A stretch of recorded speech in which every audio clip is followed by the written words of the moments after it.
Isang 42 anyos sa cancer patient ang tinugunan ng UNTV News and Rescue nang makatanggap ng tawag mula sa Disaster Risk Reduction and Management Office ng Bacolod City sa Pauline Village, Barangay Alihis. Nangailangan ng agarang medical assistance ang isang pasyente na may stage 3 ovarian cancer na umaasa sa oxygen therapy ngunit paulit-ulit na inaalis ang suot na simple face mask dahil nagdudulot umano ito ng iritasyon sa kanyang mukha.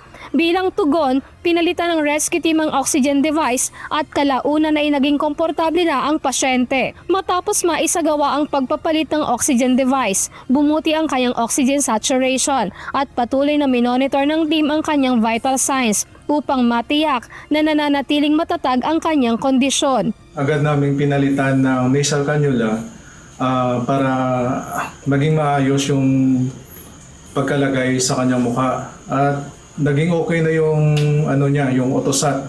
Inalok din ng rescue team ang pamilya na ihatid ang pasyente sa ospital para sa karagdagang pagpapatingin. Subalit tumanggi ang mga ito dahil 2 araw pa lamang ang nakalipas mula nang ma-discharge siya mula sa pagamutan. Sa halip, nagbigay ang team ng wastong gabay sa anak ng pasyente hinggil sa tamang paggamit ng pulse oximeter at sa patuloy na pagbabantay ng oxygen level at pangkalahatang kondisyon ng kanyang ina habang nasa bahay. Sa anak niya na